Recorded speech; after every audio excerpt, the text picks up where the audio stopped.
संस्था बयार उपस्थित आप तमाम रंग रसिकों का हार्दिक स्वागत करती है। आज की प्रस्तुति चरित्रवध के मंचन के अवसर पर आपका बहुत बहुत आभार। एक और वरिष्ठ रंगकर्मी हैं सम्माननीय जयंत कुमार सिंह जी। भैया प्लीज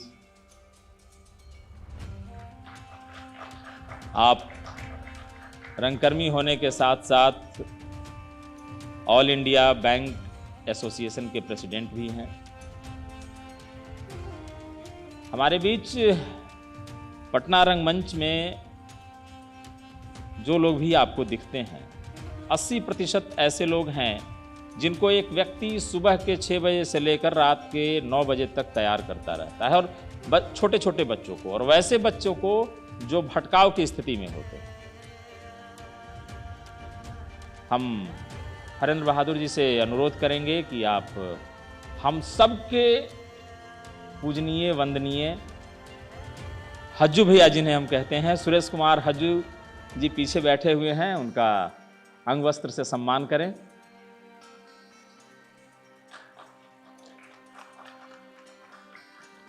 यहाँ छोटे नन्हे मुन्ने स्लम के बच्चे खासकर, और वही आज यहाँ प्रेमचंद रंगशाला में आपको रंगकर्मी के रूप में ज़्यादातर मिलेंगे, वो सब इन्हीं के पौध हैं। बहुत बहुत आभार आप तीनों आगत अतिथियों का कि हमारे सम्मान को आपने स्वीकारा। कार्यभार इसके बाद बहुत बहुत आभार। संस्था बयार चुप क्यों है कि अपनी पहली नाट्य प्रस्तुति से ही रंग जगत में अत्यंत चर्चित हो गई और स्वयं को स्थापित कर लिया। जल्द ही अपनी दूसरी प्रस्तुति पुरुषोत्तम के सवाल कि पुरुषोत्तम है कौन ने रंग रसिकों को झकझोर कर विमर्श केंद्र में ला दिया। फिर कुछ बोल मेरी जान बात ऐसी है कि मैं तमाशा, एनकाउंटर, चरित्रवध एवं नरश्रेष्ठ और उस धत में जैसी प्रस्तुतियां रंगलीला सरीखे 3 दिवसीय नाट्य महोत्सव का सतत आयोजन, अंतर्राष्ट्रीय महिला दिवस पर विशेष आयोजन एवं सम्मान सहित संघर्ष से सम्मान तक का प्रकाशन, राष्ट्रीय उर्दू भाषा विकास परिषद, वज्म सदफ और बिहार उर्दू अकादमी संघ अंतर्राष्ट्रीय साहित्यिक सांस्कृतिक आयोजन से बयार ने अपने रंग यात्रा को लोगों को बीच ले जाने का रास्ता तैयार किया। नतीजतन अब रंग रसिक बयार के स्वतः दर्शक हैं। निर्देशक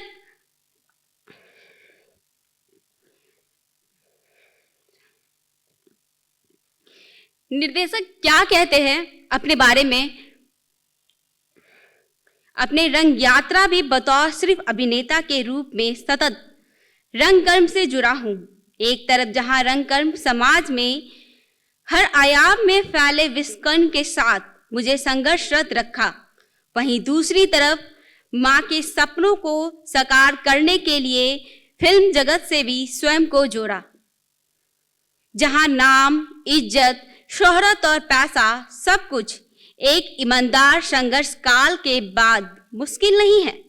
मेरी एक नई रंग भूमिका अर्थात रंग निर्देशक के आगाज के साथ साथ रंगकर्म एवं कई राष्ट्रीय चैनलों के धारावाहिकों, विज्ञापन, फिल्म, दूरदर्शन की कई लघु फिल्मों में बतौर लेखक, निर्देशक एवं अभिनेता के रूप में और हिंदी फिल्म में बतौर खलनायक की भूमिका के साथ इस रंग विधा से जुड़े।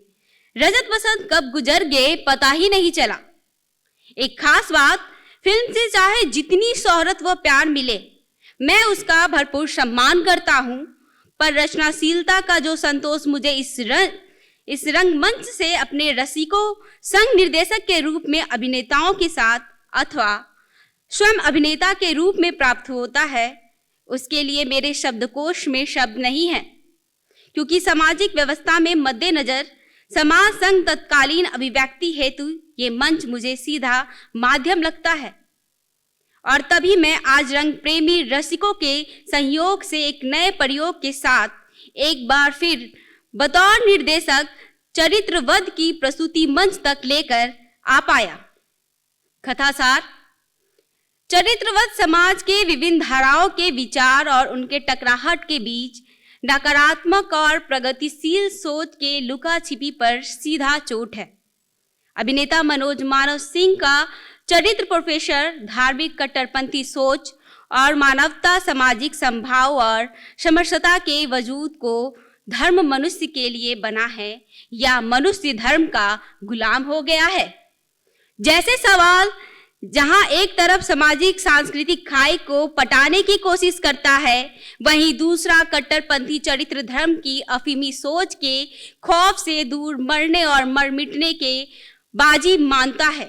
सामाजिक सहिष्णुता के जीवनदान की आखिरी सच के साथ बयार के ये नई प्रस्तुति चरित्रवध प्रेक्षागृह के दर्शकों के बीच कई ज्वलंत सवाल छोड़ जाता है कि आखिर कहां से पैदा होते हैं ऐसे चरित्र जिनका वध आवश्यक हो जाता है। आज की प्रस्तुति चरित्रवध।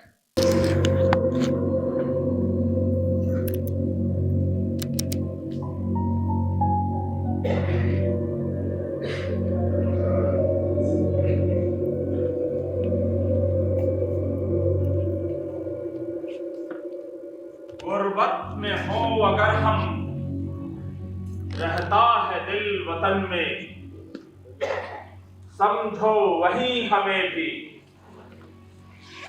दिल है जहां हमारा।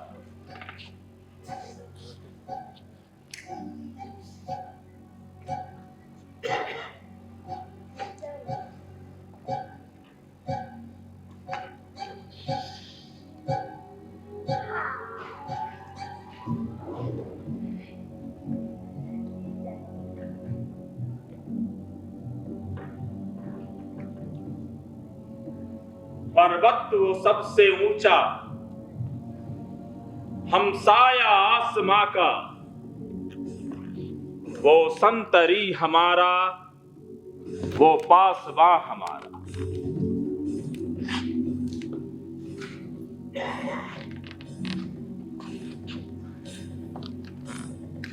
गोली में जिसकी खोलती है हजार दुनिया, रोशन है जिसके दम से वो रश्के जिना। ऐ आग, ऐ दूध, ऐ गंगा, वो दिन है याद तुझको, उतरा तेरे किनारे जब।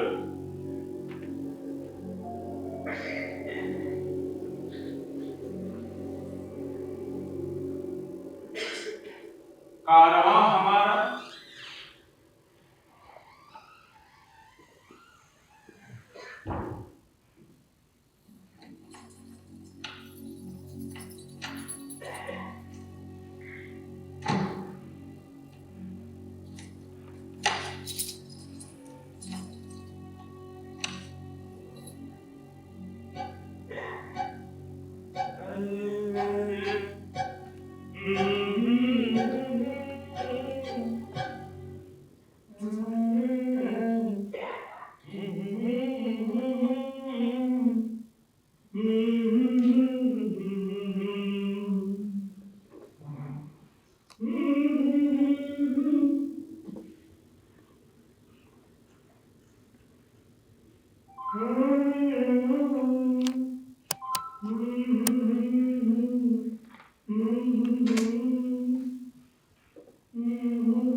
अंदर आ जाओ बरखुरदार। अदावर जनाब। वेलकम। क्या आप मुझे जानते हैं? नहीं, ना तो मैं तुम्हें जानता हूं और ना ही पहचानता। मुझे भी यही लग रहा था जनाब कि आप कुछ ऐसा ही जवाब देंगे, क्योंकि हम कभी मिले ही नहीं। मैं कल रात आया था आपसे मिलने और आज सुबह भी आपसे मिलने की कोशिश की, पर कल मुझे पुलिस ने कॉलेज के गेट पे फटकने नहीं दिया और आज सुबह जब किसी तरह अंदर घुसा तो आपकी क्या हुआ? बोलते रहो, मैं तुम्हारी सारी बातें सुन रहा हूं। और आज सुबह जब किसी तरह अंदर घुसा तो आपकी सेक्रेटरी ने मुझे आपसे मिलने नहीं दिया। मैं आपके क्लास में जाने से पहले ही आपसे मिल लेना चाहता था, तभी आपने मुझे देख लिया। अब आपने मुझे पहचाना प्रोफेसर मुस्तफा बादशाह सर? नहीं। आपके कहने का मतलब यह है कि आपको मेरी याद, या आप ये कहना चाह रहे हैं कि आपको ये याद ही नहीं कि आपने मुझे देखा? तुम क्या चाहते कि मैं क्या देखूं? अगर सच कहूं तो मैं आपसे घंटों नहीं, शायद कई दिनों तक आपसे बात करना चाहता। आप एक आलिम फाजिल मुमताज शख्स हैं। अफसोस कि मैं अपनी तालीम जारी न रख सका, लेकिन एक मसला है, जी हां, एक ऐसा मसला जिसका मुझे आगा पीछा सब मालूम है, और उसी मसले पर मैं आपसे बातचीत का तलबगार हूं। आप माफ कीजिएगा जनाब, मैं कहीं आपका ज्यादा वक्त तो नहीं ले रहा? नहीं, बिल्कुल नहीं। दरअसल मुझे बहुत सारे मसलों को सुलझाना है। जरूर, पर पहले आराम से बैठ तो जाओ। खुद को मेरा मेहमान ही समझो। आओ बैठो। शुक्रिया। हाँ, अखरोट की पेस्ट्री। प्रोफेसर, अगर मैं गलत नहीं हूं तो ये अखरोट के लिए फेमस शहर टोकाट की पेस्ट्री है ना? बिल्कुल। क्या कहोगे?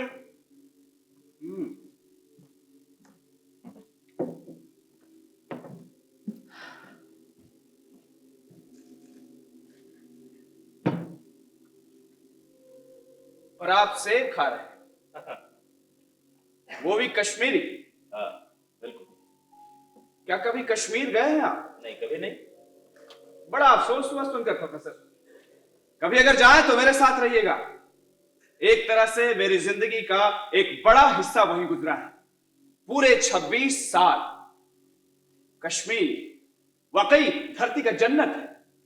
वैसे टोकाट भी बहुत खूबसूरत है, और हां, तुर्की भी कम खूबसूरत नहीं है।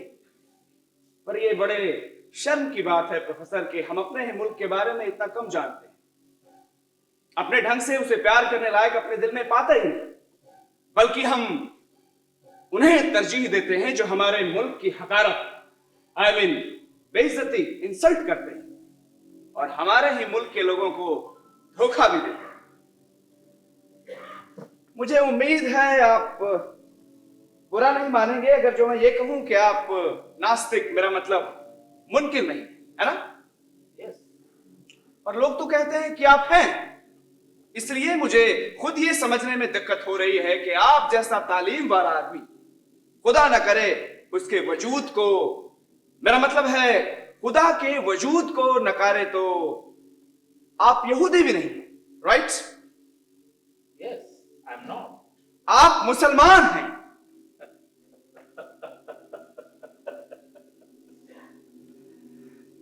इंशाअल्लाह मैं हूं। Yes, I am. आप मुस्कुरा रहे हैं प्रोफेसर। मेरा सवाल जरा गौर से सुनिए और ठीक से सोच समझकर जवाब दीजिए, क्योंकि मैं सिर्फ इस सवाल पर आपके जवाब सुनने के लिए इतनी कड़कती ठंड में कश्मीर से चलकर यहां आया। कश्मीर यानी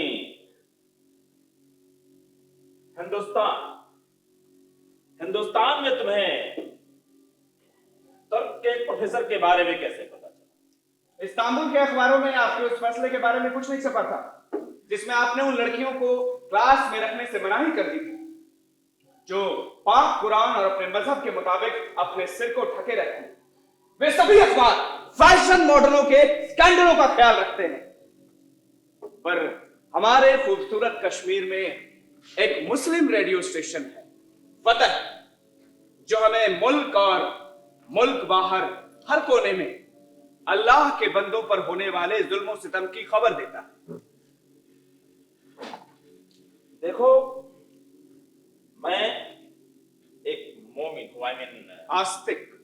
हाँ, आस्तिक, और इसलिए मैं कभी भी किसी आस्तिक पर कोई जुल्म नहीं करता, क्योंकि मैं खुदा से डरता हूं। मेरा यकीन कीजिए प्रोफेसर, मैं भी इन बर्फीली तूफानी सड़कों से गुजरते हुए यही सोच रहा था कि आप मुझसे यही कहेंगे कि आप खुदा से डरते हैं। अब बस एक सवाल का जवाब दे दीजिए, जो मैं बड़े अदब से पूछूंगा प्रोफेसर मुस्तफा पाशा सर। अगर आप खुदा से डरते हैं, अगर आप ये मानते हैं कि पाक कुरान में खुदा के बोल हैं, तो जरा सूरा अल नूर सूरा की खूबसूरत 31वीं आयत के बारे में अपने ख्याल बताएं। सूरा अल नूर सूरा की खूबसूरत 31वीं आयत। औरत को अपना सर ढककर रखना चाहिए, यहां तक कि उसे अपना चेहरा भी ढककर रखना चाहिए। मुबारक हो प्रोफेसर, यह बेहद ही सीधा, सरल और बढ़िया जवाब है। अगर आप इजाजत दें तो क्या आप बताएंगे कि सिर ढकने वाली उन लड़कियों को क्लास में आने से महरूम करने के अपने फैसले से आप कैसे खुदा के पाक हुक्म को टाल सकते? क्या मुल्क का जारी किया कानून खुदा के हुक्म को खारिज कर सकता है? That's a very nice question, my dear. But right now we are in a secular country और धर्मनिरपेक्ष राष्ट्रों में ये बातें लागू नहीं है। उनके लिए इन बातों का कोई मतलब नहीं होता। ठीक है,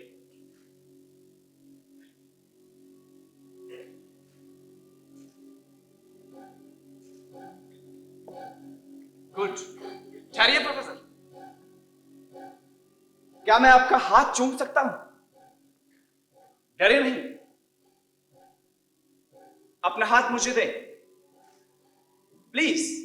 अपना हाथ मुझे दें और देखिएगा मैं कितनी मोहब्बत से, मेहरबानी होगी प्रोफेसर, प्लीज। ओह अल्हम्दुलिल्लाह, शुक्रिया। अब आपको पता चला होगा प्रोफेसर कि मेरे दिल में आपके लिए कितनी इज्जत है।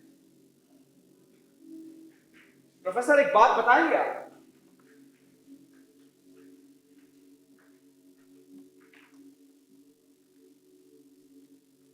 पूछो। आई मतलब कि उसके सामने खुदा कुछ भी नहीं। एक कॉन्स्टिट्यूशन, संविधान के बन जाने से उसके सामने खुदा की कोई कीमत नहीं। नहीं, बिल्कुल। मेरा मतलब ऐसी कोई बात नहीं। इंशाअल्लाह, मतलब कि बगैर खुदा के ऐसे आईन का वजूद ही क्या। पर प्रोफेसर ऐसे हालात में आप ये कैसे समझाएंगे कि मुल्क क्यों इतनी सारी लड़कियों को सेक्युलरिज्म के नाम पे क्लास से बेदखल करता है, जबकि वो महज अपने मजहब के कानूनों पे अमल कर रहे हैं। हिंदुस्तान से आए, आई मीन कश्मीर से। काम क्या करते हो? मैं फ्रेंड्स टी हाउस में काम करता हूं जो लाइट हमाम के बगल में है। मैं वहां स्टोव और चाय के बर्तनों का इंचार्ज हूं। पर हां, मैं दिन भर फतह रेडियो सुनते रहता हूं और जब भी खुदा के एक भी बंदे पर हुए जुल्म की खबर पाता हूं तो मैं परेशान हो जाता हूं। बिल्कुल, तुम्हारा परेशान होना कतई गैर वाजिब नहीं है, लेकिन तुम्हारा वो फतह रेडियो तुम्हें दुनिया भर में कहीं भी खुदा के एक भी बंदे पर होने वाले जुल्म के बारे में बताने के साथ साथ तुम्हें हमारे कौम, हमारे मजहब, हमारे इस्लाम के उन मसीहों के बारे में भी बता दिया होता जिन्होंने तालीम को अपनी जागीर समझा तो बादशाह। ना तो तुम्हें और ना उन्हें, वो लड़कियां जिन्हें तुम बेहद ही फरमाबरदार कह रहे हो, उन्हें अपने सर से अस्काफ उतारने में कतई कोई ऐतराज रहा। बाखुदा, बिल्कुल वाजिब फरमाया आपने प्रोफेसर। हालात एकदम ऐसे ही हैं। हमारा आईन तालीमी और मजहबी आजादी के बारे में कहता है। मैं जब अपनी मेहनतकश लड़कियों के बारे में सोचता हूं जिन्हें इस कदर तालीम की मनाही, जबकि वो बेहद ही खाकसार हैं, शरीफ हैं, जो खुदा ही जानता है न जाने कितने ही कानूनों के आगे पहले ही अपने सिर को झुका चुकी। बराए मेहरबानी प्रोफेसर, क्या आपका शऊर आपको परेशान नहीं करता?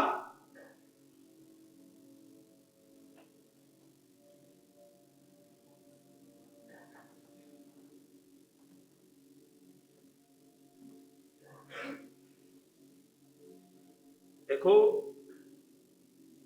अगर मैं तुम्हें ऑनेस्टली बताऊं तो इन बातों पर बहस करने का कोई मतलब नहीं। अब देखो ना, दुनिया भर में एस्काफ के मामले पर, बल्कि और भी कई दूसरे मामलों पर हर एक टीवी चैनल पर कुछ ना कुछ डिबेट चलता ही रहता है, लेकिन नतीजा सिर्फ, बल्कि आपसी दुश्मनी के बनी वेदी पर सिर्फ और सिर्फ नफरत की सियासत। अब तुम इन लड़कियों को ही देख, ये लड़कियां हैं कि अपने सर से स्कार्फ उतारने को तैयार नहीं, और ये मुल्क है कि ऐसे में उन्हें क्लास में आने की इजाजत नहीं देता।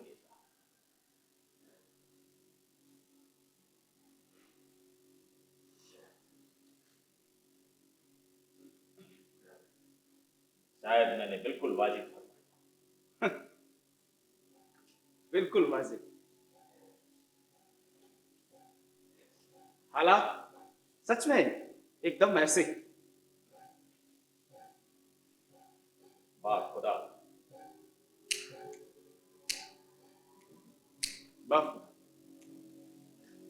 वाह खुदा, हालात ऐसे ही।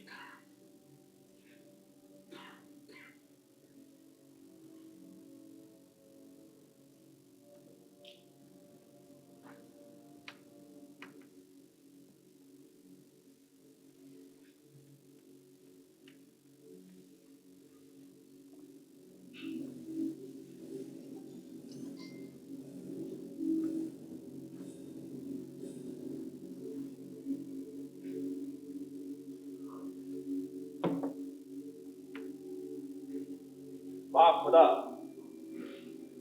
हालात बिल्कुल ऐसे ही, एकदम से ऐसे। हमारा आईन तालीमी और मजहबी आजादी के बारे में कहता है। वही तो मैंने कहा कि मैं जब अपनी मेहनतकश लड़कियों के बारे में सोचता हूं जिन्हें इस कदर तालीम की मनाही है, जबकि वो बेहद ही खाकसार हैं, शरीफ हैं, खुदा ही जानता है वो अपने सिर को पहले ही कई कानूनों के आगे झुका चुकी। बराए मेहरबानी प्रोफेसर, क्या आपका शऊर आपको परेशान नहीं करता? हिंदुस्तान से आए,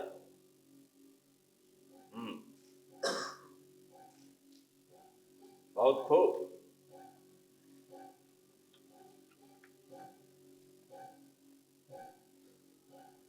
तुम्हारा परेशान होना बिल्कुल वाजिब है बरखुदा, बिल्कुल। तुम्हारा फतह रेडियो जो ऐसे मसीहों के बारे में तुम्हें आज तक बताता था, पर मैं जानता हूं तुम अब कहना चाहोगे कि आप कहना क्या चाहते हैं आप कहना क्या चाहते हैं सच में प्रोफेसर? मेरे मुल्क में, अब मेरा मतलब हमारे मुल्क में।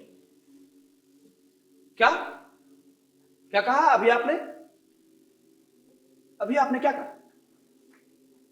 अलीगढ़ से।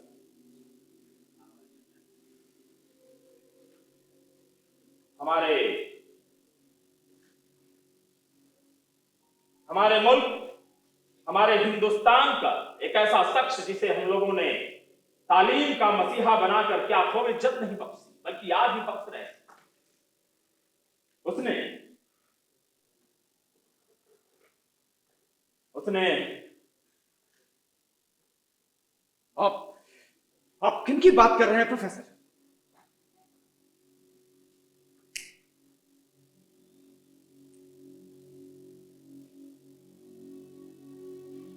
सर सही है। इंशाअल्लाह, उन्हें कौन नहीं जानता। आपको तो उन पर फख्र होना चाहिए।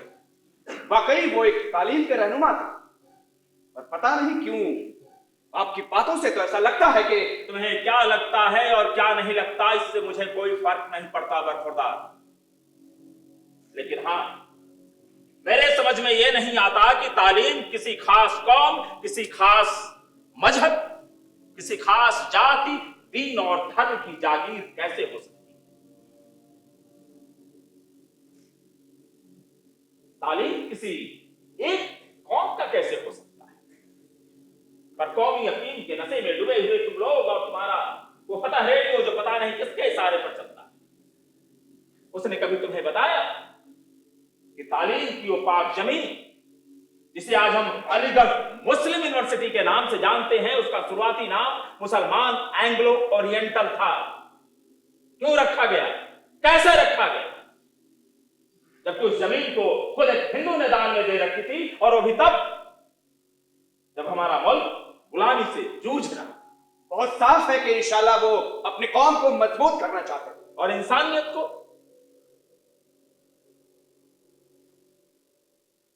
अपनी कौम को मजबूत करना चाहते थे,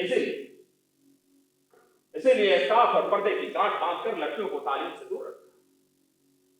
हमारे ही कौम, हमारे ही मजहब का एक ऐसा तबका जिसे तालीम की सबसे ज्यादा जरूरत थी, उसे बड़े चालाकी से तालीम से दूर कर।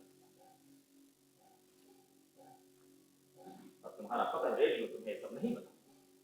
वो नहीं बताता क्योंकि उसे मालूम है कि अगर तुम्हें यह सच पता चल गया तो तुम्हारा दिल टूट जाएगा, और फिर तुम कौम और मजहब की इबादत करने की जगह तालीम की इबादत करने लगोगे। मतलब जानना चाहते हो तो पूछो अपने उस फतह रेडियो से, जो तुम्हें हमारे कौम, हमारे मजहब, हमारे इस्लाम के उस शख्स के बारे में क्यों नहीं बताता जिसने दुनिया से ऊपर इंसानियत को पहचाना। तुम्हारा वो फतह रेडियो तुम्हें क्यों नहीं बताता उस शख्स के बारे में जिसने दुनिया भर के तमाम चीजों और लिबासों से इधर इल्म और तालीम को तवज्जो दी। तुम्हारा वो फतह रेडियो तुम्हें उस शख्स के बारे में क्यों नहीं बताता जिसने सैकड़ों मदरसे भले ना खुलवाए हों, लेकिन जरूरतमंदों के लिए आज की इल्मियत से जोड़ने वाले इल्म और तालीम को तवज्जो दी। तुम्हारा ये फतह रेडियो तुम्हें उस शख्स के बारे में जो हमारे कौम, हमारे मजहब, हमारे इस्लाम का था, इस्लाम का है, भारतीय आईटी किंग विप्रो अजीम हाशिम प्रेम जी के बारे में तुम्हें क्यों नहीं पता? पर मैं जानता हूं तुम्हें मेरी बात समझ में ही नहीं आ रही। एक बात बताओ, कौम इंसान के लिए बना है या इंसान कौम का गुलाम? कौम की इबादत खुदा की इबादत है, इसलिए इंसान हमेशा कौम का ख्याल रखता है, वरना ये कौम की तौहीन होगी, और कौम की तौहीन खुदा की तौहीन है, यही ना? इंशाअल्लाह, बिल्कुल। तभी तो दीन बचेगा, तब देश बचेगा। दीन बचाओ, देश बचाओ। जो खुदा प्रोफेसर आप हमारे कौम के इस पाक फैसले की तौहीन कर रहे हैं। हम अपने कौम की ताकत को दिखाना चाहते थे और इंशाअल्लाह हमने दिखलाया।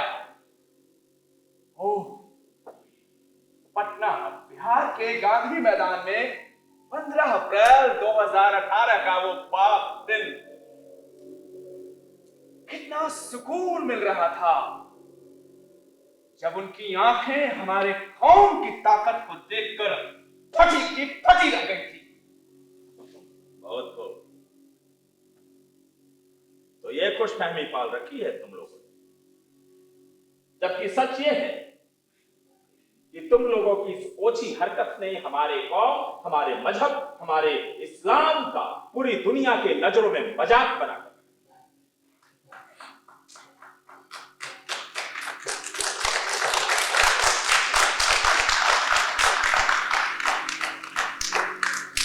तुम लोगों ने अपने कौम की ताकत को दिखाने के लिए दीन और धर्म तक को भी नहीं बख्शा, उसे भी अपने सियासत का हथियार बना दिया, और इसके लिए शर्म तक नहीं आई, ना तुम्हें, ना इन्हें, ना उन सियासी रहबरों को। सत्ता की रोटी सेक रहे उन सियासी रहबरों को। और फिर एक बात सोच कर, ये सियासी रहबर कब से दीन और धर्म के रहबर होने लगे? और अगर तुम्हें ऐसा लगता है तो फिर दे डालते ये अपने पार्टी फंड से लाखों रुपए हमें।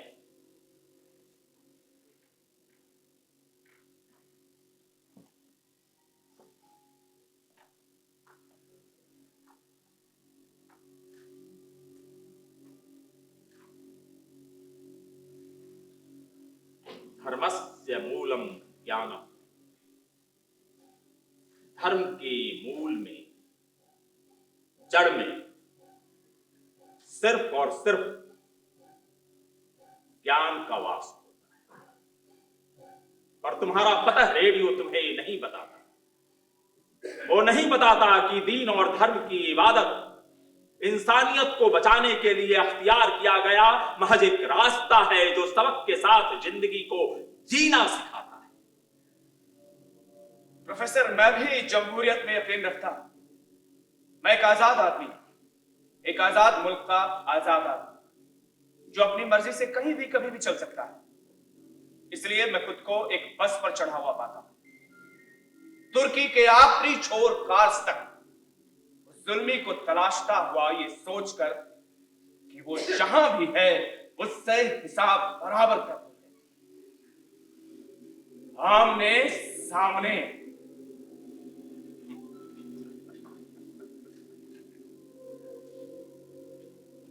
प्रोफेसर, ये लड़कियां तो महज खुदा की मर्जी की तामील कर रही हैं, जो कि सूरह अल-अहज़ाब और सूरह अल-नूर सूरह में साफ तौर पर दर्ज है। तब भी आपकी जालिम रवैये का शऊर आपको बेचैन नहीं करता?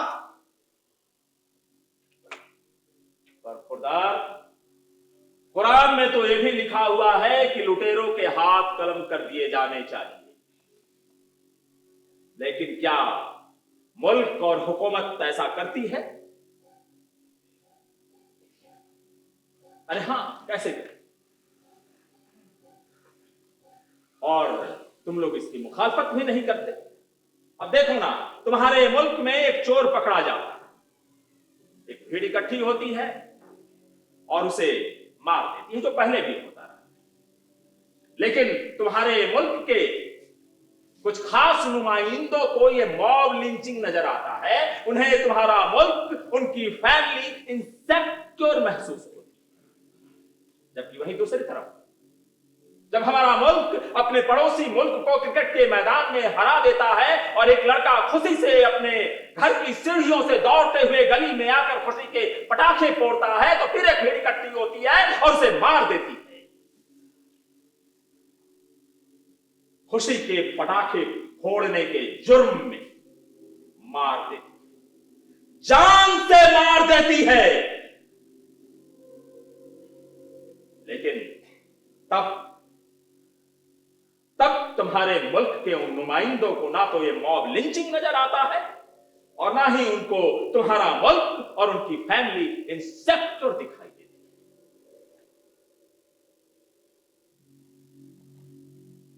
20 जनवरी 1948 की वो काली, भयानक, दर्दनाक, खूनी रात, हमारा मुल्क कभी आजाद ही तो हुआ था, अपने पैर पर लड़खड़ा कर भी खड़ा होने लायक नहीं था। तभी तभी हमारे हिंदुस्तान के, महाराष्ट्र के, उस समय के बंबई के शिवाजी पार्क के पास नारायण सावरकर को उनके घर से खींचकर उन्हें मारा गया। लेकिन तब हम में से किसी को भी ये मॉब लिंचिंग नजर नहीं आया और हमने इसकी मुखालफत भी नहीं। गांधी के मौत के दिल्ली में महज 4-5 घंटे के अंदर उसी महाराष्ट्र में हजारों हजार चित्पावन ब्राह्मणों की हत्या कर दी गई, नृशंस हत्या, नरसंहार कर दिया गया उनका। लेकिन तब हमने इसकी मुखालफत नहीं की। कौन थे ये लोग? जबकि उस समय कोई सोशल मीडिया भी नहीं था। फिर कौन थे ये लोग? अहिंसा के गांधीवादी पुजारी?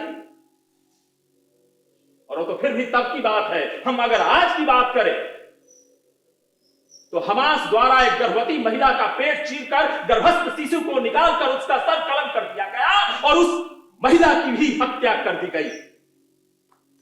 फिर हमने इसकी मुखालफत क्यों नहीं?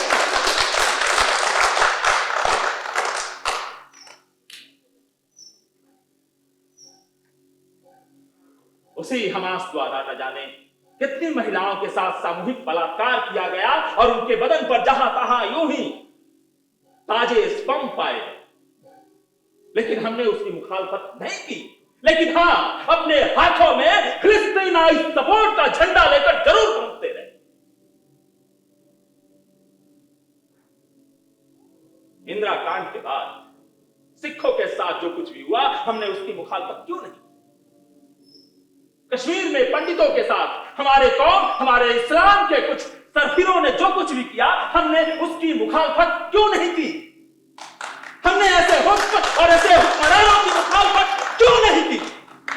Scholar, really you are scholar professor, पर तुम्हें इधर उधर की बातें करने से कोई फायदा नहीं होने वाला। मैं बिल्कुल क्लियर हूं। मुझे तुमसे जो बात करना है वही करूंगा। मुझे बताओगे प्रोफेसर कि अपने पसंद की पहनावे वाली औरतें ही क्यों चिल्लाती हैं कि मुझे मत सताओ? फिर भी हम उन्हीं औरतों की इबादत करते रहे जो अपना बुर्का उतार देती हैं।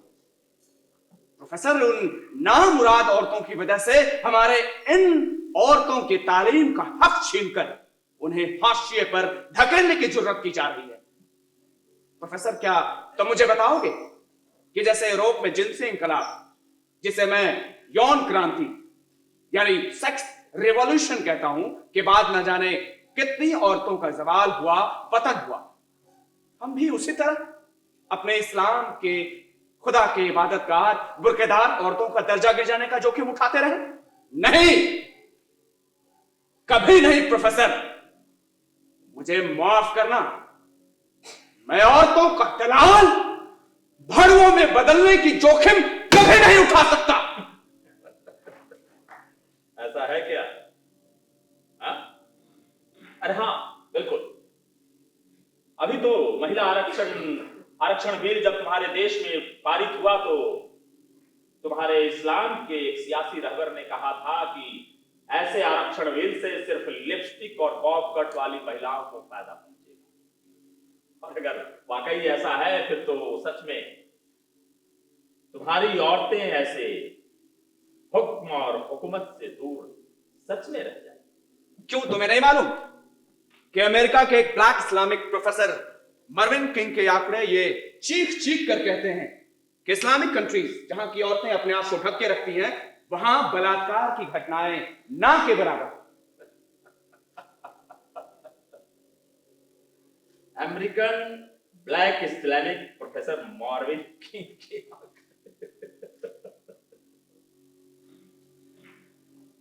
मेरे एक सवाल का जवाब दे सकते? बशर्ते बेहूदे सवाल ना हो। मेरे इस्लाम को बेवजह कटघरे में खड़ा करके नीच दिखाने वाले सवाल ना हो। पहली बात तो बरखुरदार की कोई भी कौम, कोई भी मजहब नीच नहीं। हाँ, ये अलग बात है कि हमारे तुम्हारे जैसे लोग या यहाँ बैठे इन लोगों में से भी कुछ ऐसे होंगे जो हर बात के नैरेटिव भी बदल देते हैं। और रही जहां तक तुम्हारे बेहुदे सवाल की बात, तो मुझे बस इतना बता दो कि दिल्ली की उस निर्भया ने ऐसा क्या पहन रखा था कि उसे अपनी उम्र और आबरू दोनों गंवानी पड़ी?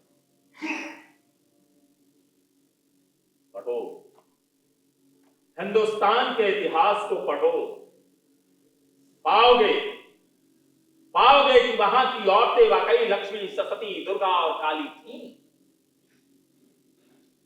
वहां की औरतों को सच में बराबरी का दर्जा हासिल था। वहां के राज दरबार में राजा के सिंहासन के बराबरी में रानी का सिंहासन भी हुआ करता था। लेकिन तुम उनके धर्म ग्रंथों को पढ़ो, रामायण, महाभारत, गीता, पुराण, उपनिषद, या फिर वो जिसे हम यूं ही बस जब मन आता है मुंह उठाकर गाली दे देते हैं, मनुसंहिता, उसे ही पढ़कर देखो। कहीं भी तुम्हें किसी भी जाति से संबंधित एक उपनाम, एक सरनेम नहीं मिलेगा।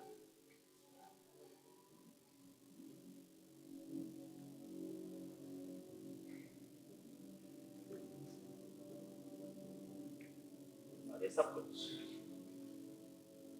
कुछ आफ्टर 12th सेंचुरी,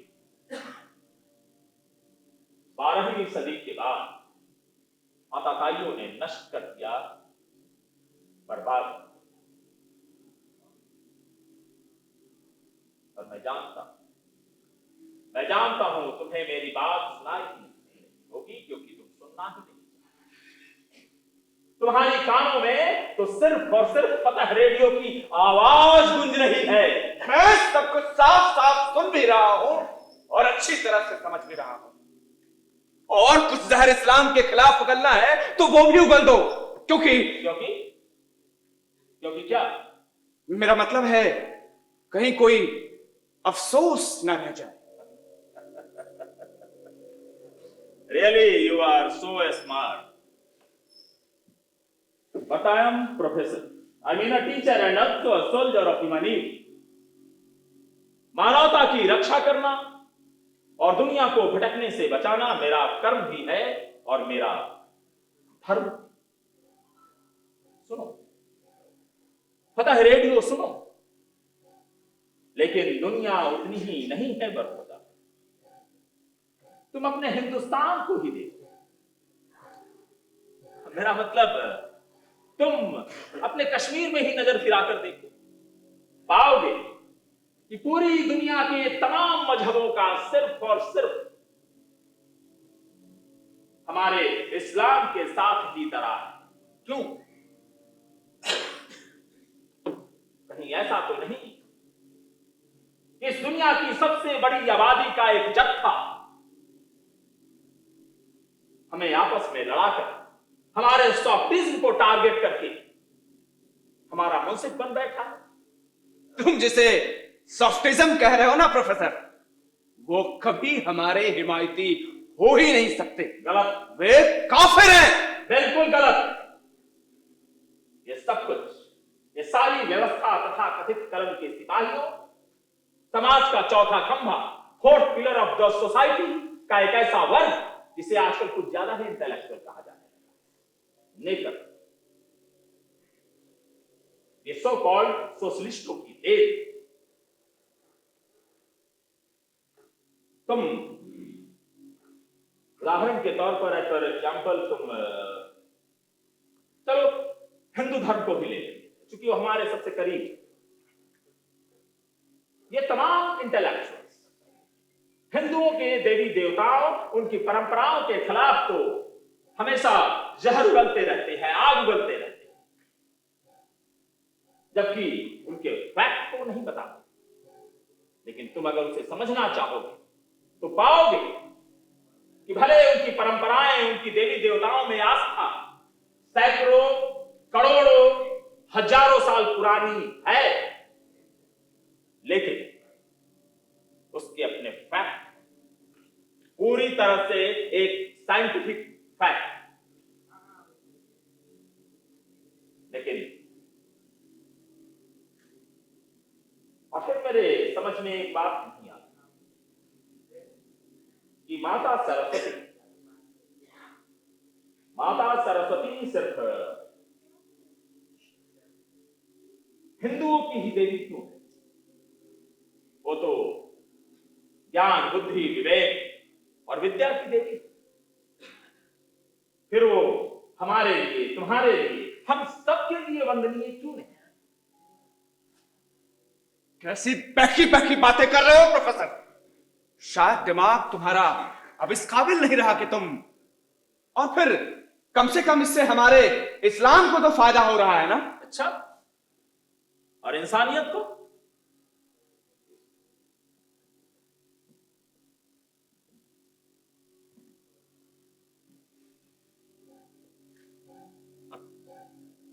इस्लाम को फायदा हो रहा है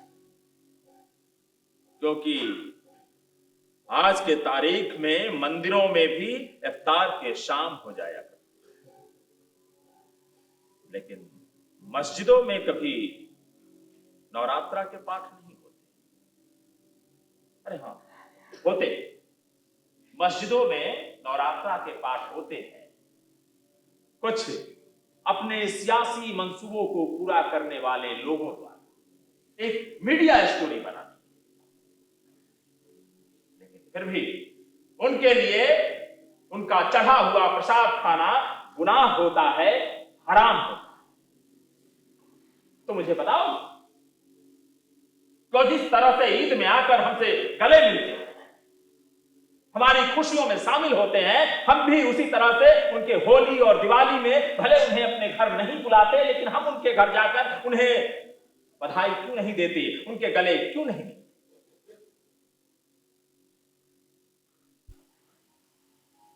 शायद इस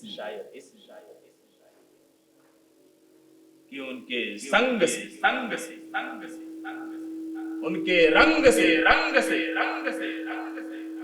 हमारा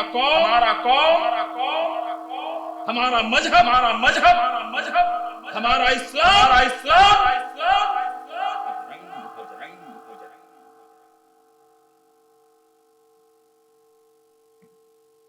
वो हमारा सब कुछ माने तो धर्म निरपेक्ष, सेक्युलर, और हम प्रोफेसर, मैं समझ गया, मैं तुम्हारी धूर्तता समझ गया। तुम मुझे मेरे मकसद से भटकाना चाहते हो। नहीं, भटकाना नहीं बरखुरदार, मैं तुम्हें समझाना चाहता हूं, क्योंकि मुझे डर है कि कहीं तुम भी खुद को इल्मुद्दीन समझने का गुनाह और गुमान न कर बैठो।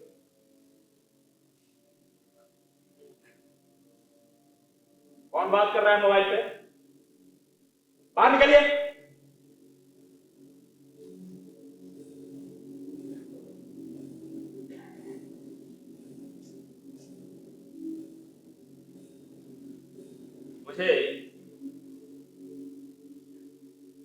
मुझे डर है कि कहीं तुम भी खुद को इल्मुद्दीन समझने का गुनाह न कर बैठो, गुमान न पाल बैठो।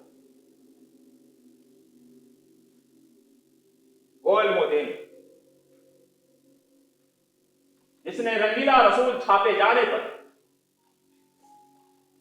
लाहौर के महाशय राजपाल जी के सीने में खंजर घोंप कर दिन दहाड़े उनकी हत्या कर दी, जबकि रंगीला रसूल छापे जाने से पहले कृष्ण तेरी गीता जलानी पड़ेगी और 19वीं सदी का लंपट महर्षि जैसे किताब भी छापे जा चुके थे, लेकिन कभी किसी हिंदू ने तो किसी की हत्या नहीं की। वो करता भी क्या? उसके कौम का, उसका मेन लीडर, आजादी का मेन लीडर जो हमारे साथ खड़ा था। ये बात तुमने तोरा आने कर दी। ये सच कि ऐसे कुछ नकाबपोशों का चेहरा आज हमारे सामने जब खुल रहा है तो हमें बहुत तकलीफ है।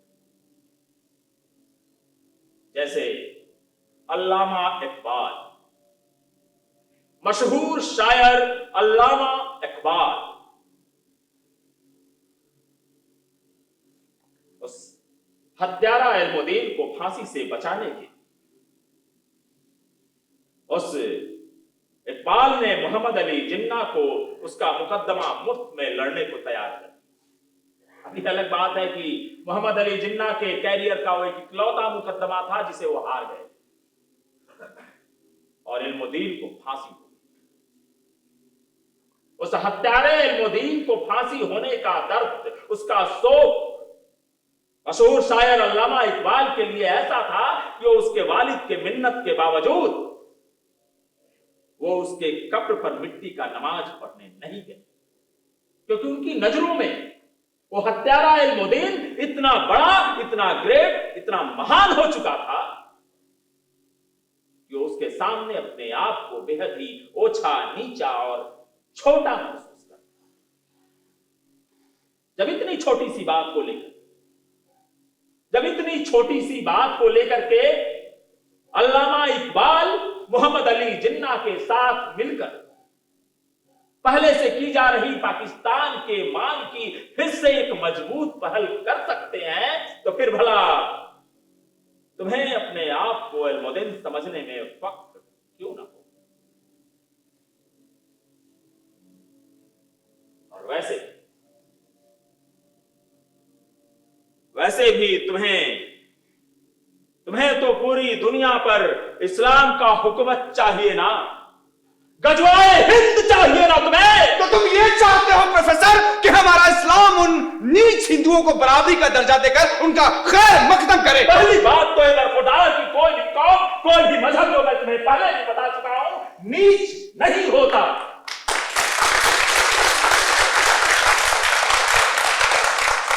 नीच हर वो कौमी, वो मजहबी होता है जो किसी भी कौम, किसी भी मजहब को नीचा दिखाने की कोशिश करता है। और फिर तुम्हारे इन तमाम इंटेलेक्चुअल्स को गांधी जमनी के साझी संस्कृति की याद सिर्फ और सिर्फ तभी क्यों आती है जब आयशा और मोहम्मद को नंगा पेंट कर दिया जाता है। तुम्हें वो नीच पेंटर मकबूल फिदा हुसैन, दिल्ली का दंगाई नेता क्यों नहीं आता? रंगीला रसूम छापे जाने से पहले कृष्ण तेरी गीता जलानी पड़ेगी, और 19वीं सदी का लंपट महर्षि जैसे किताब जब मस्जिदों में धड़ल्ले से बांटे जा रहे थे, तब कहां थे 100 सोशल हार्मोनिकल का के एजेंडा का झंडा लेकर घूमने वाले लोग और वो तमाम गुस्से में रहने वाले मुसलमान? तब अगर हम में से, तुम में से, उन तमाम मुसलमानों में से कोई एक भी ऐसों के मुंह पर थूकने की जरूरत किया होता तो बादशाह ना तो आज आयशा या मोहम्मद की नंगी तस्वीर बनी होती और ना ही रंगीला रसूल। मैं समझ गया, अब मैं अच्छी तरह समझ गया प्रोफेसर। मुझे यकीन हो गया तुम अब काफिर हो गए हो।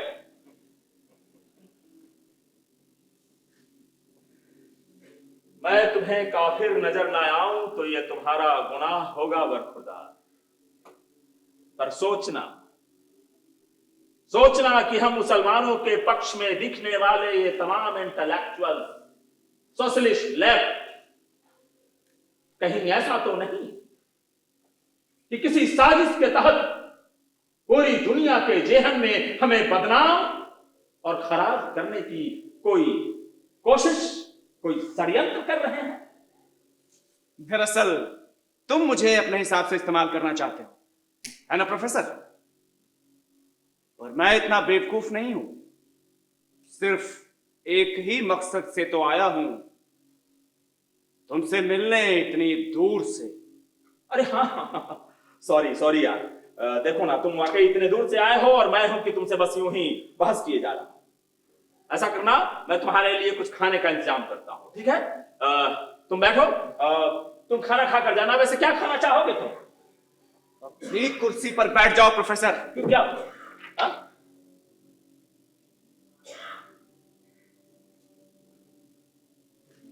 मैंने कहा अपनी कुर्सी पर बैठ जाओ प्रोफेसर।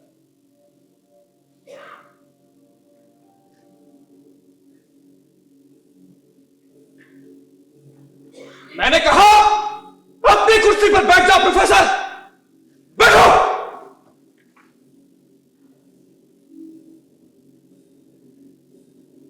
माफी चाहता हूं प्रोफेसर, चूंकि मुझे हर हाल में आपसे बात करनी थी और मुझे लगा था कि शायद आप मुझे सुनने से इनकार कर देंगे, इसलिए मैं इसे एहतियात के तौर पर लेके आया।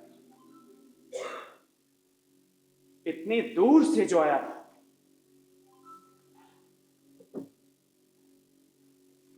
कभी तुमने अपने वाले कुरान में ही पढ़ा होगा बरखुदा। नाम क्या है तुम्हारा?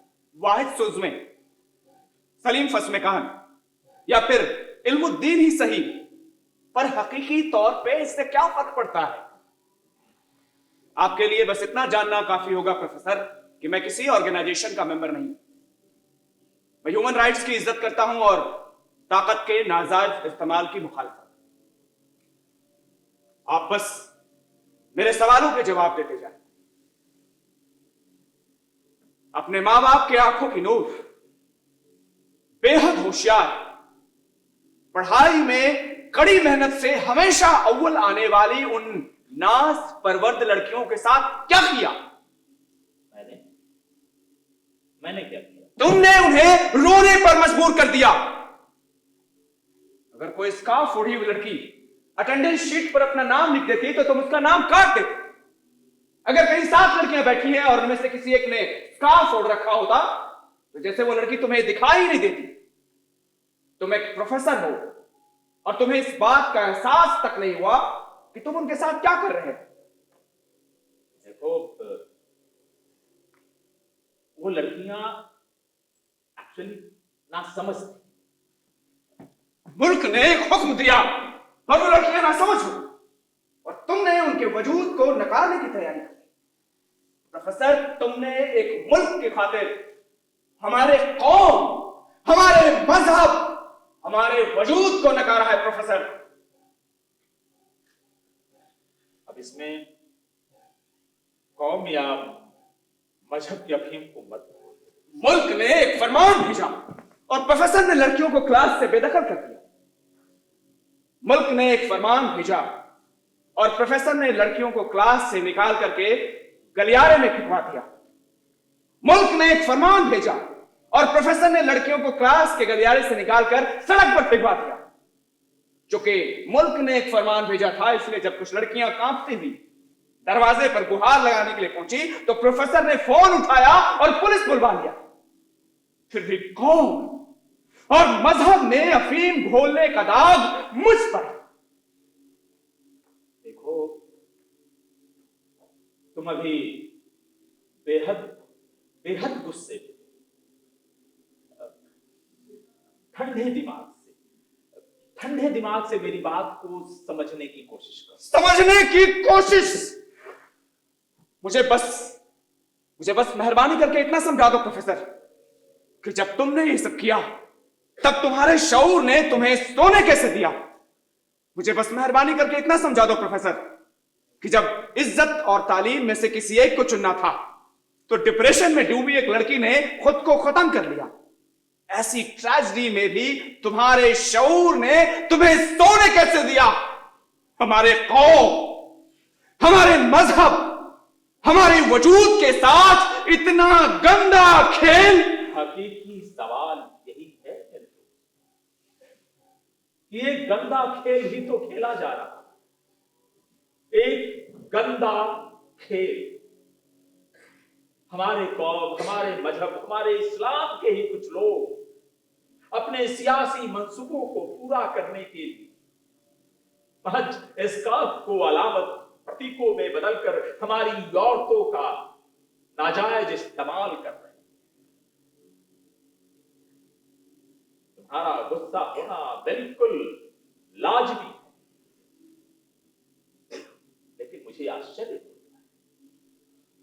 आश्चर्य होता है कि तुम्हारा वो पता है तुम्हें इस पर कोई संदेह जाहिर क्यों नहीं करता। वो तुम्हें ये क्यों नहीं बताता कि कहीं ऐसा तो नहीं कि मुल्क बाहर के कुछ लोग, कुछ दुश्मन महज एशकाफ की बुनियाद पर हमारे मुल्क को बांटने के लिए एशकाफ को मोहरा बना रहे हैं। और अब तुम मुझे अपना मोहरा बना रहे हो, है ना professor? But I am pure. I am not politically polluted. Yes. Yes, I know. I know you are not politically polluted,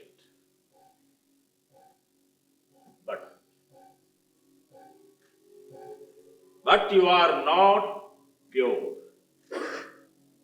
You are polluted by the extremist thought of religion. तुम्हारे अंदर कौम और मजहब के अपनी सोच का बारूद भरा पड़ा। अगर तुम उन लड़कियों को दोबारा रख देते तो क्या? हाँ, तो क्या? ये मेरा फैसला है। ये इस मुल्क के हुकूमत का फैसला है। और फिर वैसे भी मुझे उन लड़कियों के लिए बेहद अफसोस है। मुझे झांसा देने की कोशिश मत करो professor. I know better how to control myself. लेकिन एक बार मेरा दिमाग फिर गया तो सब खत्म। मैंने उस वक्त जेल के सभी कैदियों को इंसान बना दिया, सबकी बुरी आदतें सुधार दी थी मैंने। रसूल के बख्शे पाक जिंदगी की इबादत सिखा दी थी मैंने सबको।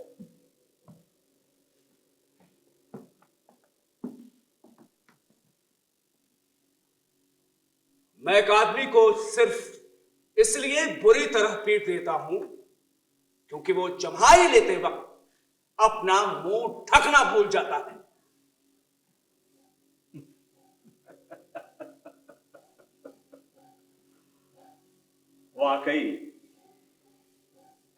वाकई बड़ा अलग है तुम्हारे इबादत का ये अंदाज। चुपचाप मेरे सवालों के जवाब दो प्रोफेसर। Yes, you right.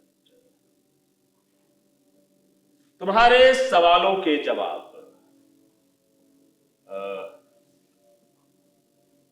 तुम्हारा सवाल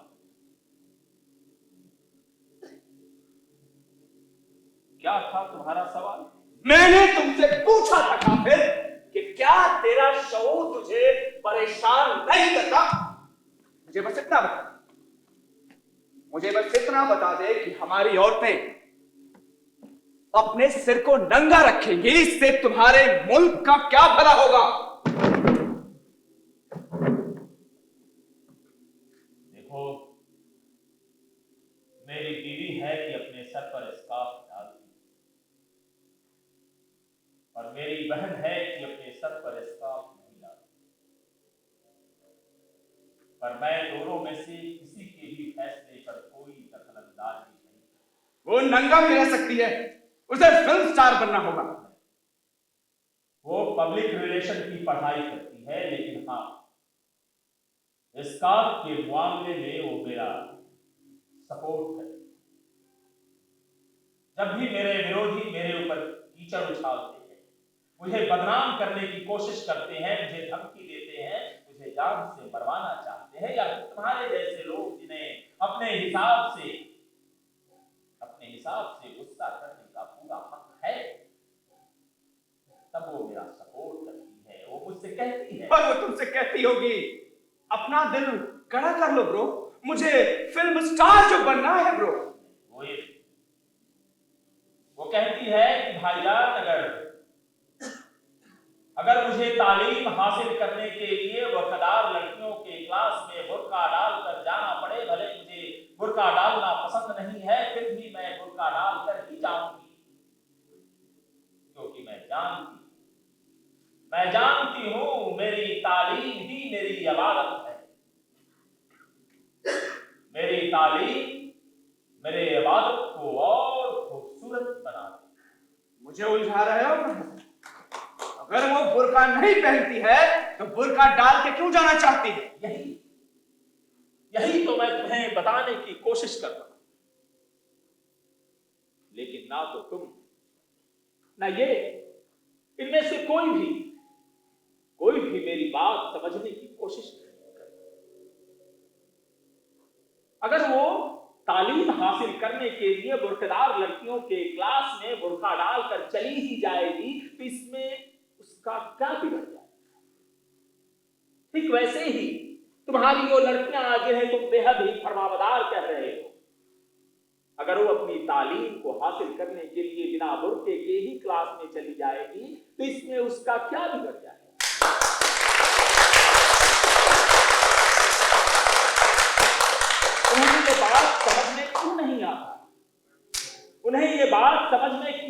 आता कि मजहबी लिबास से ऊपर तालीम होता है,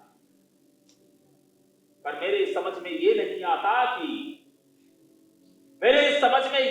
आता कि कौम और मजहब की इबादत करने वाले ये लोग अगर इंसानियत की इबादत करने लगे तो इसमें इनका क्या बिगड़ जाएगा।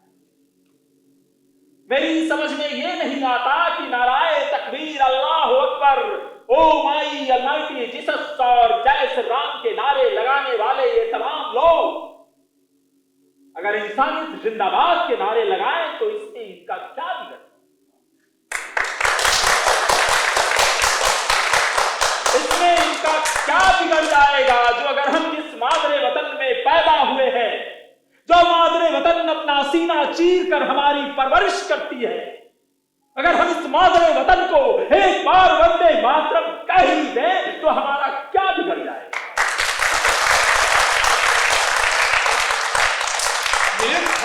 फिर तुम मुझे अब तुम्हारा खात्मा क्या है।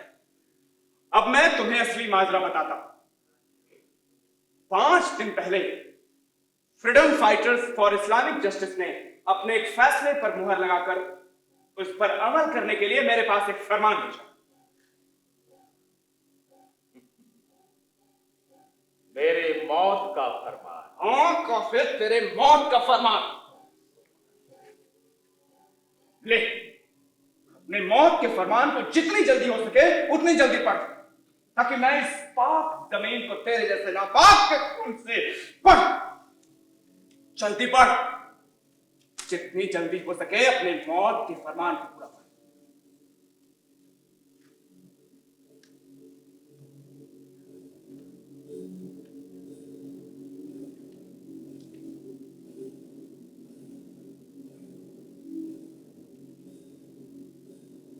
मैं प्रोफेसर मुस्तफा पाशा, एक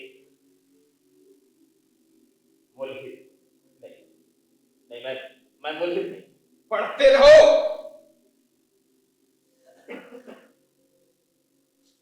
मैं कबूल करता हूं कि इस सेक्युलर देश के मुसलमानों से उनके मजहब, उनकी इज्जत को छीनने की जुर्रत करने वाली, पश्चिम का गुलाम बनाने वाली खुफिया मंसूबे का मोहरा, मजहबी और कुरान में बेइंतहा यकीन रखने वाली वो लड़कियां जो अपना स्कार्फ नहीं उतारना चाहती थी, उन पर मैंने इतना जुल्म उठाया कि एक लड़की झेल नहीं पाई और उसने खुदकुशी कर ली। नहीं, ये गलत है। मैं तुम्हारा एहसानमंद रहूंगा जो तुम मुझे इस पर एतराज जताने की इजाजत दोगे। अपनी कमेटी को ये सच्चाई बताओ, इस पर मुझे ऐतराज जताने दो कि उसने अपने गले में फांसी का फंदा इसलिए नहीं डाला था कि उसे क्लास में आने से रोका था, बल्कि उसका दिल टूट चुका था। अपने सुसाइड नोट में तो उसने ये नहीं लिखा है। मुझे लगता है कि तुम्हें इसके बारे में सच जानने की जरूरत है। वो लड़की अपने से उम्र में 25 साल बड़े एक पुलिस ऑफिसर से मोहब्बत कर रही थी, सिर्फ उसके नाम, शोहरत और स्टाइल पर, बिना मिले बिना जाने। और जब वो उससे मिली और उसे पता चला कि वो तो निकाहशुदा है, उसके बच्चे भी हैं और उसका उससे निकाह करने का कतई कोई इरादा नहीं है, तो उसका दिल टूट गया जब उसने कहा कि वो उससे निकाह तो नहीं कर सकता, पर हाँ उसे एक फैन की तरह वो। चुप, एकदम चुप। अब इसका भी कुछ नहीं। तुम्हारी बाजारू बहन ही ऐसा कर सकती है कमीने। ये तुम्हारा कौन सा इस्लाम है मेरे भाई? क्योंकि मैं जिस इस्लाम को जानता हूं वो औरतों की इज्जत करना सिखाता है। मैं जिस इस्लाम को जानता हूं वो पूरी दुनिया में मोहब्बत का पैगाम फैलाता है।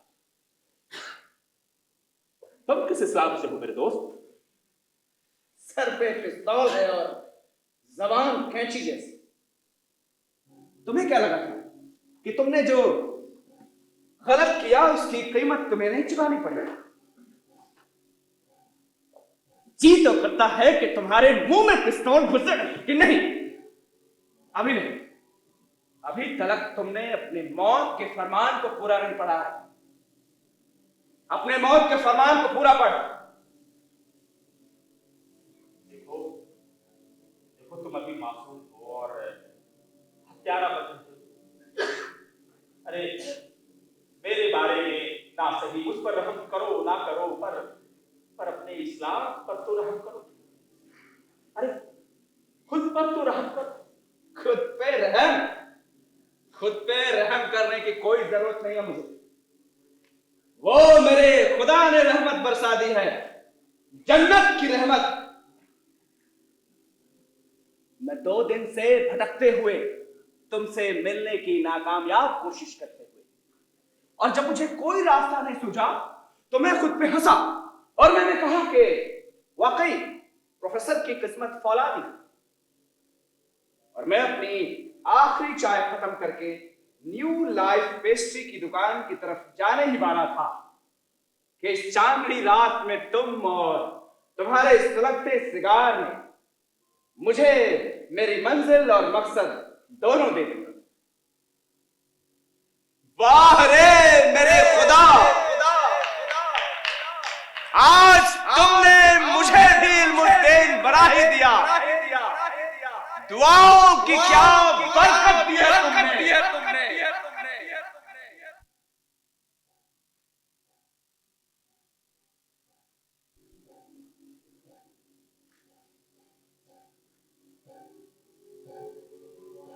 तुम मुझे मेरी प्यास बुझाने की इजाजत दोगे?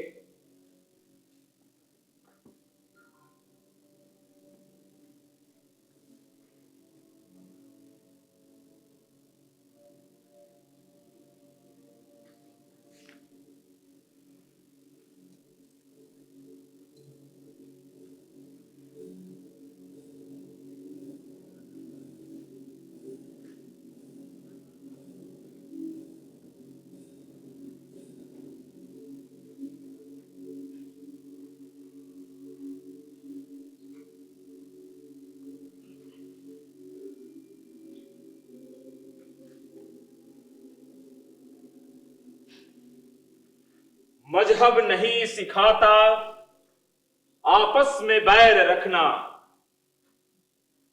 हिंदे है हम, वतन है हिंदोस्तां हमारा।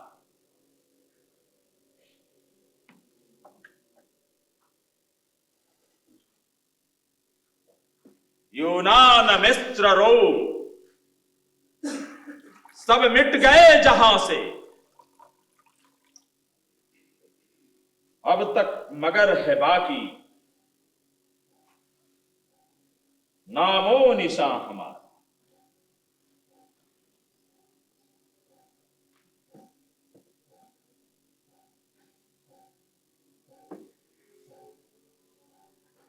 कुछ बात है कि हस्ती मिटती नहीं हमारी,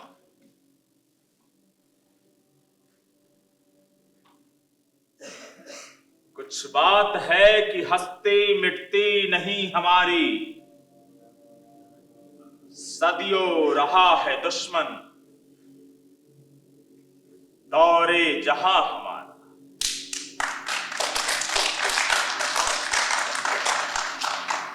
बोल के लब आजाद हैं, बोल अल्लाह अकबर। मैंने कहा बोल अल्लाह अकबर, बोल अल्लाह।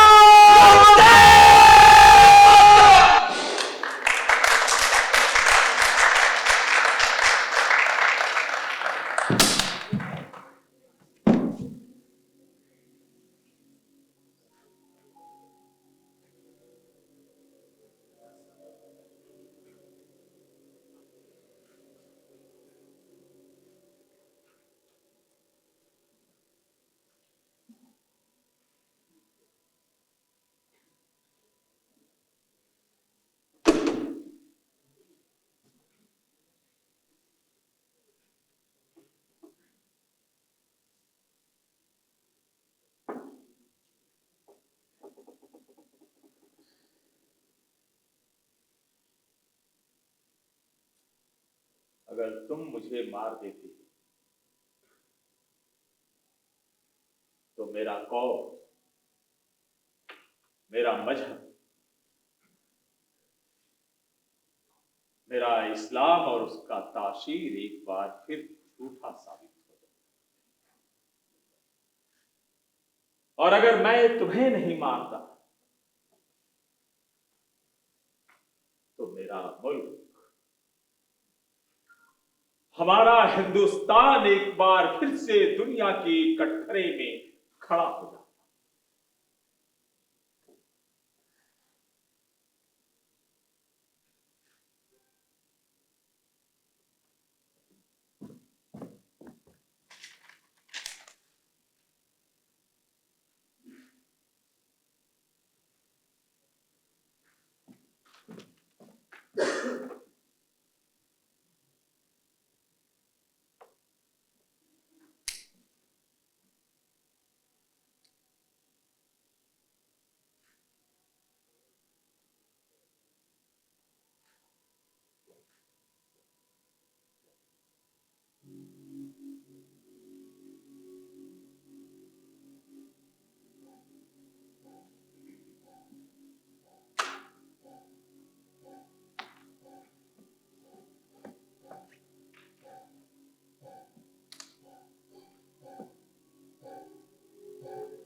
सलीम हस्नकान और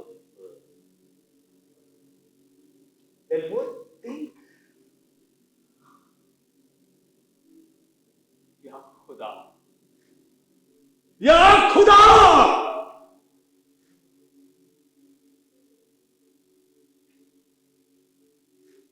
इकबाल, इकबाल कोई मरहम अपना नहीं जहां में। इकबाल कोई मरहम अपना नहीं जहां में।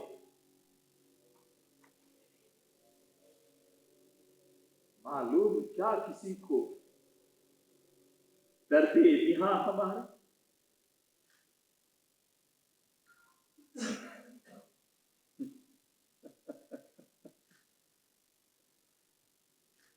सारे जहां से अच्छा हिंदुस्तान हमारा, हमारा सारे जहां से अच्छा। हम बुलबुले हैं इसके ये गुलिस्तान।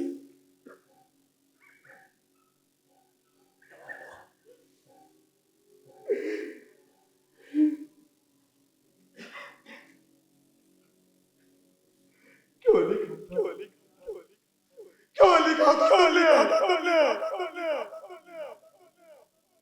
तुम लोग तो चले गए, लेकिन हम आज भी झूठ रहे हैं।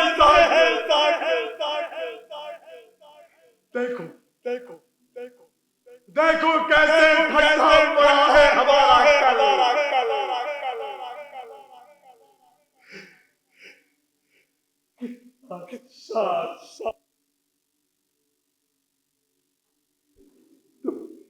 तुम बेहद ही मासूम थे, पर उन लोगों ने तुम्हें भी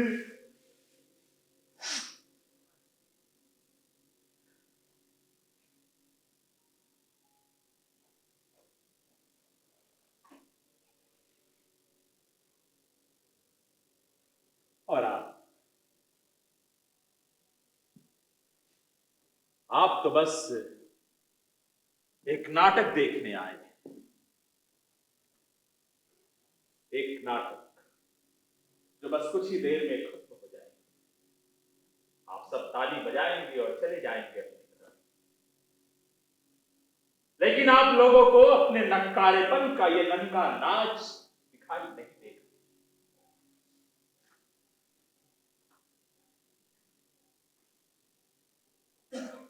कैसे कैसे बचाऊं मैं अपने कौम, अपने मजहब, अपने इस्लाम, अपने मुल्क, हमारे हिंदुस्तान को इस बदनुमा दाग से? कैसे?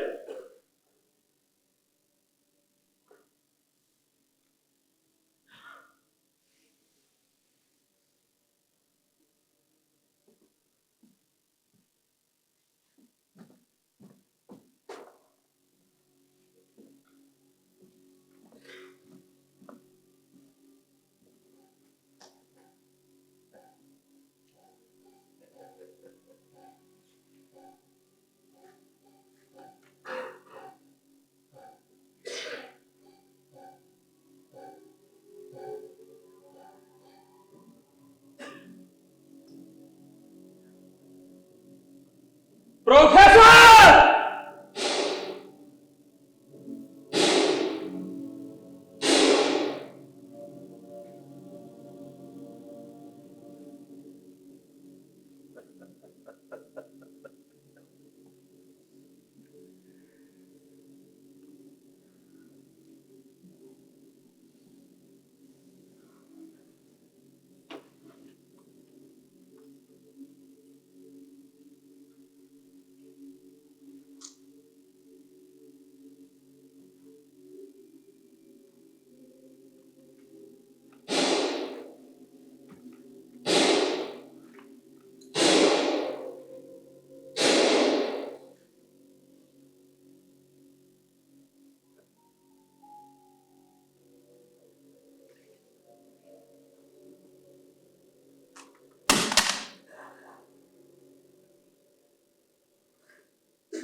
चलो, अब दुनिया यही समझे कि ये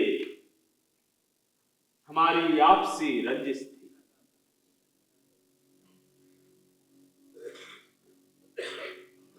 ऐ खुदा, ऐ खुदा, कबूल कर, कबूल कर मेरी आखिरी कुर्बानी।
वस्त्र विन्यास, वस्त्र विन्यास ममता, राहुल, रूप सज्जा ज्योति, मीडिया प्रभारी एवं फोल्डर अनामिका सिंह।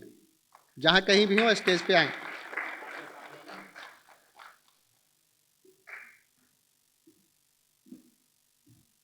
मंच व्यवस्था और प्रचार सामग्री राजेश्वर पांडे, रुपेश, राजेश एवं रवि।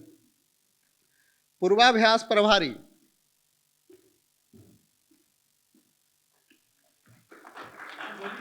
पूर्वाभ्यास प्रभारी राजीव नयन, राजेश्वर पांडे।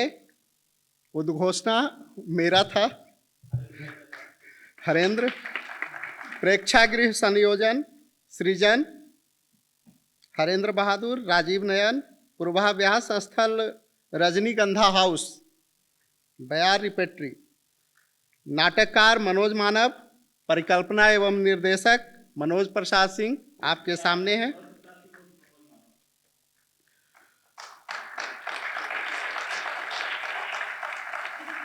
इस नई प्रयोगात्मक प्रस्तुति के लिए आभार इलीट इंस्टीट्यूट, उत्तम ग्लो साइन और खुलता आसमान मीडिया पार्टनर, और जो रंगकर्मी जिनका सहयोग रहा, डॉक्टर शैलेंद्र, अजीत कुमार एवं समस्त रंगकर्मी जो सहयोगी रहे।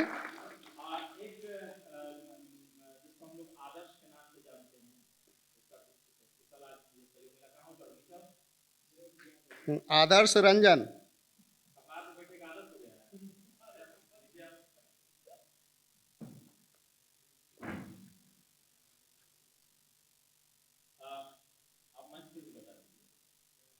हाँ, मंच पे थे हमारे साथी जो प्रोफेसर की भूमिका में थे, प्रोफेसर कमाल पाशा, मनोज मानव, और कश्मीरी युवक के रूप में थे हमारे साथी गोपाल पांडे, और ये हैं आदर्श रंजन जिनका सहयोग रहा। धन्यवाद, आप सभी का बहुत बहुत आभार।